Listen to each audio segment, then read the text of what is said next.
بسم الله الرحمن الرحيم الحمد لله رب العالمين والصلاة والسلام على أشرف الأنبياء والمرسلين سيدنا محمد طه الأمين وعلى آله وصحبه وسلم أجمعين أما بعد ود يبين الأشاعرة يوتيوب شانل تكتاتيج إن شاء الله سبحانه عقيدة المسلمين كاقوم نبت نقتلالن نياتنا لله ما درجاتنا دان راسا አራተኛው ጥያቄ ምን ይላል? ተከለም አን አመለ ሲሕር ድግምት ስለ መስራት ተናገር ይላል።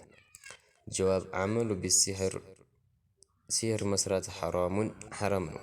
ቃለ ተዓላ አላህ እንዲህ ይለናል፣ ወማ ከፈረ ሱለይማኑ ወላኪነ ሸያጢነ ከፈሩ ዩዓሊሙነ ናስ ሲሕር።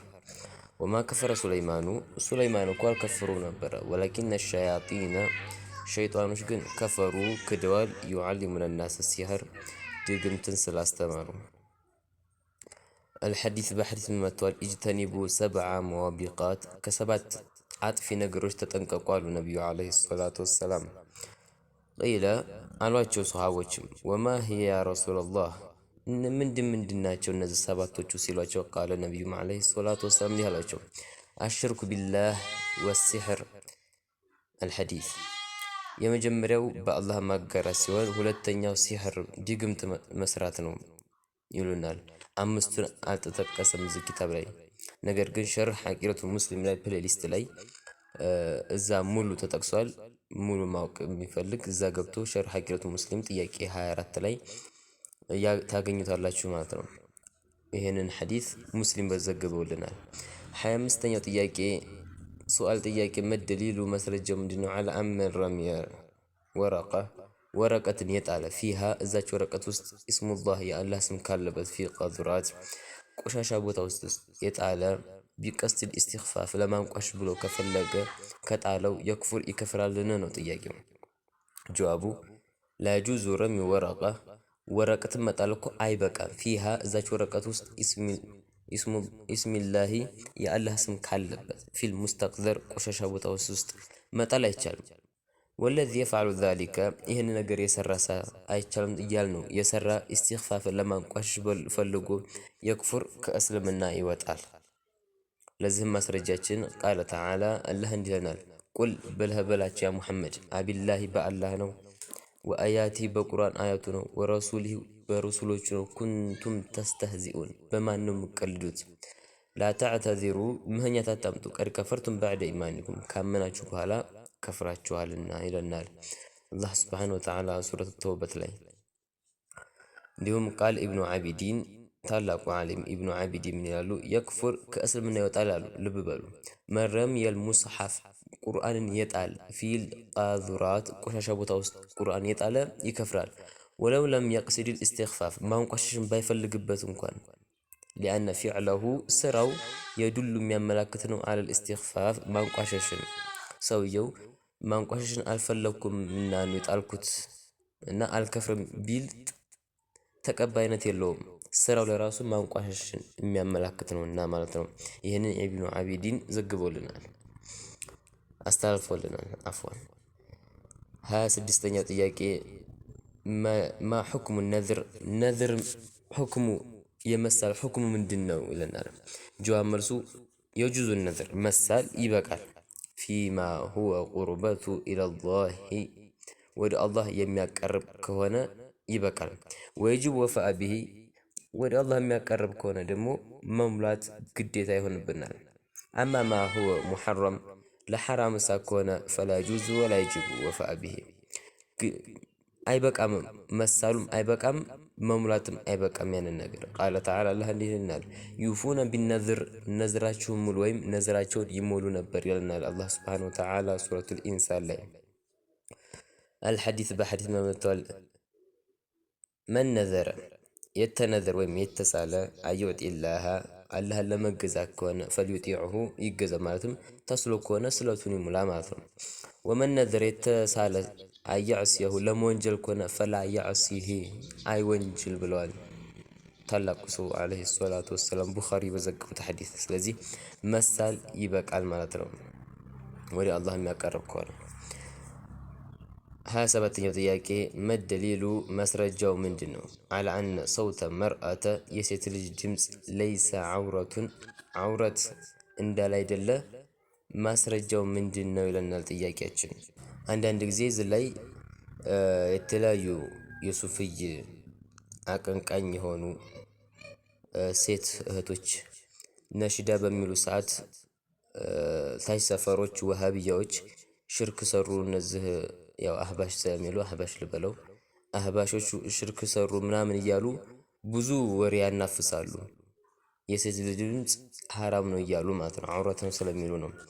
እኛ ደግሞ በሱፍዮቹ አልሐምዱሊላህ ዑለሞቹ አስቀምጠውልናል ሐራም ምን እንደሆነ ሐላል ምን እንደሆነ አስቀምጠውልናል ከቁርአኑና ከሐዲስ በተጨማሪ ማለት ነው። ስለዚህ እኛ ሱፍዮች አልሐምዱሊላህ በትክክል የነቢዩን ዓለይሂ ሰላቱ ወሰላም መስመር እንደያዝን እስካሁን ቆይተናል። ወደፊትም እንቀጥላለን፣ ተከታዮቹም ይበዛሉ። እንደነ ወሃቢያ አይነቶቹ ልክስክስ እምነት ያላቸው ሰዎች ደግሞ ሁሌም እንድተዋረዱ ነው፣ በብዙ ቦታ እንደምናየው ማለት ነው። እና የሴት ልጅ ድምፅ ሐራም እንዲሁም ዐውረት እንዳላይደለ ማስረጃ እንስጥ። ቃለ ተዓላ አላህ እንዲህ ይለናል፣ ወቁልና ቀውለን ማዕሩፋ ጥሩ ነገር ተነጋገሩ። ያኒ እዚህ ላይ ኻስያ የለውም ለሴት ወይም ለወንድ ተብሎ ኻስያ የለውም፣ ልይት ያለ ነገር የለውም። በጀማዕ ነው፣ ባንድ ነው። ጥሩ ነገር ከተነጋገሩ ከተባለ ሴትም የሆነ ወንድ ጥሩ ነገር ከተነጋገሩ ይበቃል ማለት ነው። በሐዲስ ምን መጥቷል? ቃለ አሕነፍ ኢብኑ ቀይስ። ልብ በሉ እዚህ ላይ በጣም ታላቅ ምክር ነው። በዛ ላይ ወሃብያዎችን የሚመታ ነው። አሕነፍ ኢብኑ ቀይስ ምን ይለናል? ሰሚዕቱል ሐዲስን ሰምቻለሁ። መንፊ አቢ በክር ከአቡበክር ስዲቅ ሰምቻለሁ ሐዲስን አሉ። ወዑመር ከዑመር ኢብኑ ኸጧብ ሐዲስን ሰምቻለሁ። ወዑስማን ከዑስማን ሐዲስን ሰምቻለሁ። ወዓልይ ከዓልይም ሐዲስ ሰምቻለሁ። ፈማ ሰሚዕተሁ ከማ ሰሚዕተሁ ሐዲስ እኮ እንደሰማሁት አልሰማሁም። መንፊ አኢሻ እንደ አኢሻ አልሰማሁም፣ ከሷ ብዙ ሰምቻለሁ እያሉ ነው። ማን? አሕነፍ ኢብኑ ቀይስ። የሰሙት ደግሞ ፊ አይ ፈም ከአንደበታቸው ሐዲስን ብዙ ሰምቻለሁ ከእናታችን አኢሻ ማለት ነው ሰምቻለሁ ይሉናል። የሴት ልጅ ድምፅ ሐራም ቢሆን የነቢዩ ዓለይሂ ሰላቱ ወሰላም አኢሻ ድምጿን አታሰማም ነበረ። ይህን ሁላ ሐዲስ አትናገርም ነበር። አሕነፍ ኢብኑ ቀይስ ያለው ከታላቁ አቡበክር ስዲቅ፣ ከዑመር፣ ከዑስማን፣ ከዓልይ ሐዲስን ሰምቻለሁ ግን እንደሷ የበዛ ሐዲስን አልሰማሁም ይለናል አሕነፍ ኢብኑ ቀይስ። ስለዚህ እዚህ ላይ እህቶቼ ወንድሞቼ ልብ ብለን መከተል ያለብን ነገር ምንድነው? ይህ ሐዲስ መጥቷል፣ ከላይም የአላህ ስብሓነሁ ወተዓላ ንግግር አለ፣ ልንሸወድ አይገባም።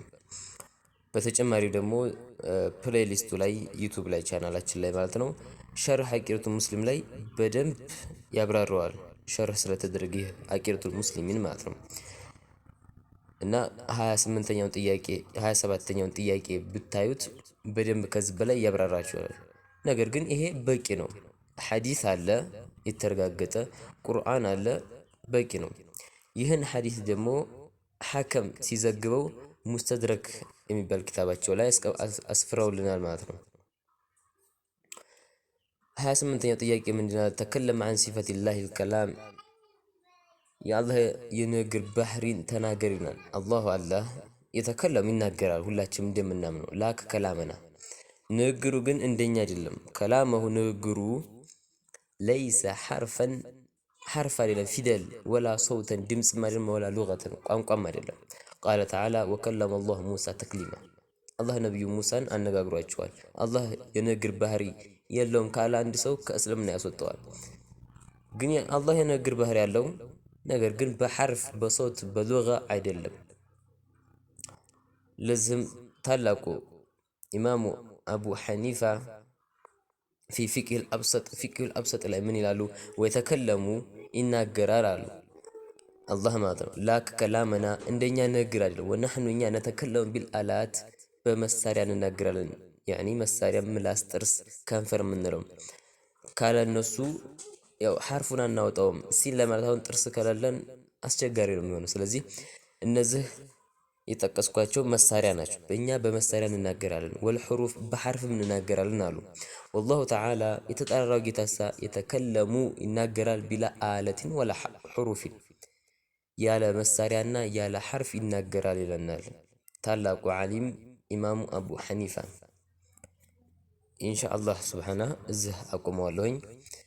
ቀጣይ በጣም አጓጊ የሆነ ጥያቄ ነው። እሱም አርረሕማኑ ዐለል ዐርሽ እስተዋ ማለት ምን ማለት ነው የሚል ነው። ሁላችንም አሁን በአሁኑ ዘመን ላይ እየተወናበድን ያለነው በዚህ የቁርአን አያ ነው። ስለዚህ እንቅጭ እንቅጯን የዘን የሙስሊሞችን ዐቂዳ የሶሐቦችን የነቢዩን ዐለይሂ ሰላቱ ወሰላም መንገድ የምናውቅበት የአርረሕማኑ ዐለል ዐርሽ እስተዋን ትርጉም የምናውቅበት ቀጣይ ክፍል አለን ማለት ነው። ሁላችን በጉጉት ልንጠብቀው ይገባል። እኔ ቢላል ነበርኩኝ በቢላል አሽዓሪ የዩቲዩብ ቻናል። ጀዐለኒ አላሁ ወኢያኩም ሚነ ለዚነ የስተሚዑነ አልቀውለ ወየተቢዑነ አሕሰነ። ባረከላሁ ፊኩም። ወሰላሙ ዐለይኩም ወረሕመቱላህ።